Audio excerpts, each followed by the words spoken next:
Hi hello అండి, welcome back to my channel. ఈరోజు ఎండు మెత్తాళ్ళు మొత్తం బాగు చేసి పెట్టానండి. తలన్నీ తీసేసి శుభ్రం చేసి పెట్టాను. ఆ మెత్తాళ్ళు బాగా వాష్ చేసుకుంటాను. ఇప్పుడు శుభ్రంగా వాష్ చేసుకొని మెత్తాళ్ళు, వంకాయలు, 1/4 kg వంకాయలు, కోడిగుడ్లు వేసి కర్రీ చేస్తాను. ప్లీజ్ ఒకసారి చూసేయండి. నా ఛానల్ చూడని వాళ్ళు ఒకసారి సబ్స్క్రైబ్ చేసుకోండి. నాకు తెలుగు అంతగా రాదండి, మీరే అర్థం చేసుకుని సబ్స్క్రైబ్ చేయండి ప్లీజ్ అండి. వంకాయలు ముక్కలుగా కట్ చేసుకుంటున్నాను. ఉప్పు నీళ్ళ వాటర్లో వేసి కట్ చేసుకుంటున్నానండి. వంకాయలు మొత్తం కట్ చేసేసాను. ఆనియన్స్ కూడా 2 ఆనియన్స్ పక్కన కట్ చేసి పెట్టుకున్నాను. శుభ్రంగా వాష్ చేసి పెట్టుకున్నానండి.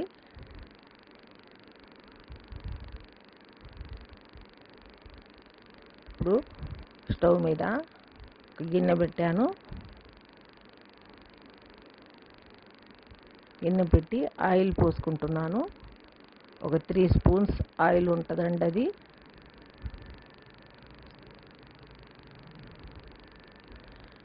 ఆయిల్ హీట్ ఎక్కిన తర్వాత ఆనియన్స్ వేసాను. ఆనియన్స్ మొత్తం వేసి ఒకసారి బాగా కలుపుకుంటున్నాను. ఈ కర్రీ అంటే ఎండు మెత్తాళ్ళు, కోడిగుడ్లు, వంకాయల కర్రీ అంటే పెద్దవాళ్ళకి చాలా ఇష్టంగా ఉంటుందండి. పిల్లలు అంతగా ఇష్టపడరు, పెద్దవాళ్ళు మాత్రం చాలా ఇష్టంగా తింటారండి. పాత కాలం నాటి కూరలండి ఇవన్నీ.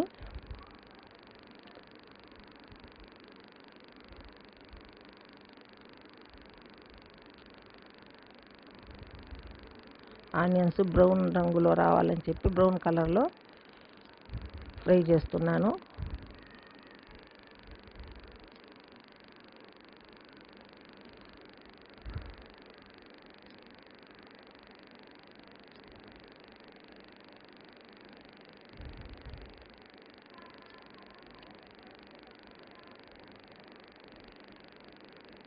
అల్లం వెల్లుల్లి పేస్ట్ కూడా వేసానండి. 1 స్పూన్ చాలండి. 1 స్పూన్, అది పచ్చి వాసన పోయేంత వరకు బాగా కలుపుకుంటున్నాను ఒకసారి.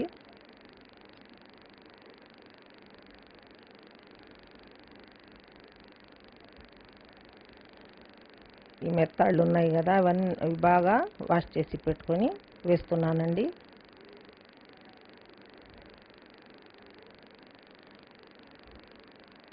బాగా కలుపుకుంటే పచ్చి వాసన అంతా పోతుందండి.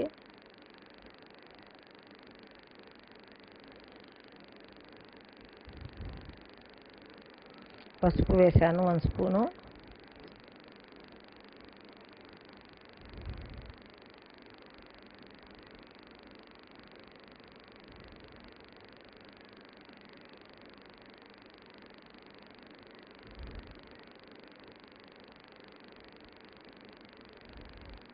పసుపు వేసి బాగా కలుపుకుంటున్నాను. ఇప్పుడు ధనియాల పౌడర్ అండి, అది 1 స్పూన్ వేస్తున్నాను కర్రీలోకి.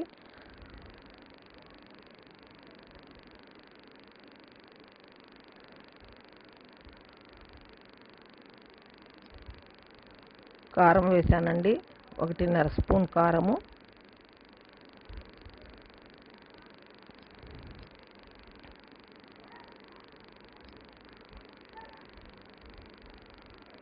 కారం వేసి బాగా కలుపుకుంటున్నాను. కొబ్బరి పేస్ట్ కూడా వేసానండి, 2 స్పూన్స్ కొబ్బరి పేస్టు.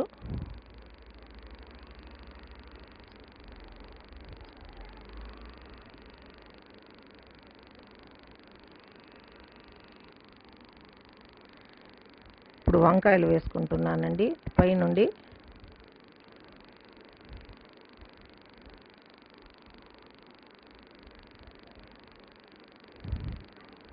వంకాయలు మొత్తం వేసి ఒకసారి బాగా కలుపుకుంటున్నాను.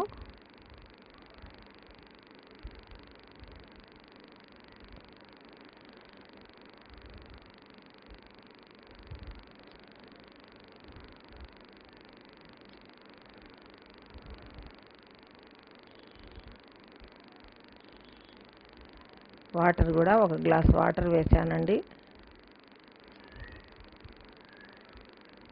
సరిపోద్ది. వేసి బాగా మొత్తం మసాలాలు, వంకాయలు, మొత్తం మెత్తాళ్ళు మొత్తం కలిసిపోయేటట్టు కలుపుకుంటున్నాను. కలుపుకొని మూత పెట్టేస్తాను. కళ్ళు ఉప్పు వేస్తున్నానండి. ఉప్పు సరిపోయేంత ఉప్పు కావాలి కదా, 1 స్పూన్ వరకు కళ్ళు ఉప్పు వేసుకున్నాను.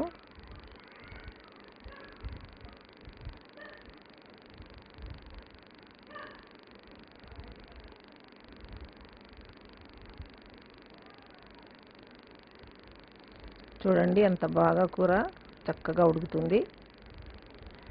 వంకాయలు, మెత్తాళ్ళు మొత్తం బాగా చక్కగా ఉడుకుతున్నాయి.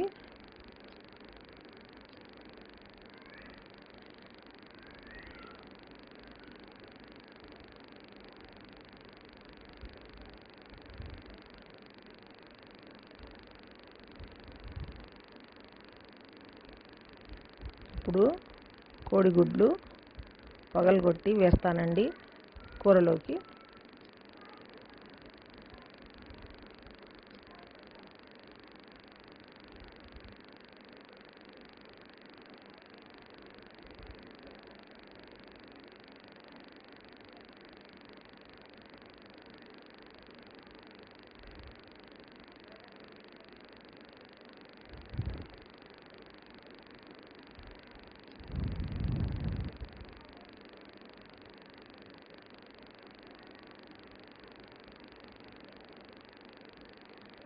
గుడ్లు పగలగొట్టి వేసిన తర్వాత చెంచాతోటి కూర తిప్పకూడదండి, అలాగే ఉడకనివ్వాలి కూరని.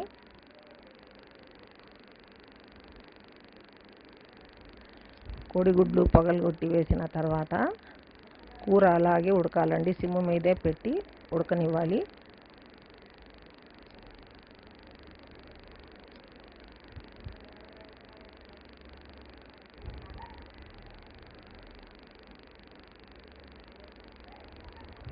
చూడండి గుడ్లు పగలగొట్టి వేసాను. ఇప్పుడు మూత పెట్టేస్తాను.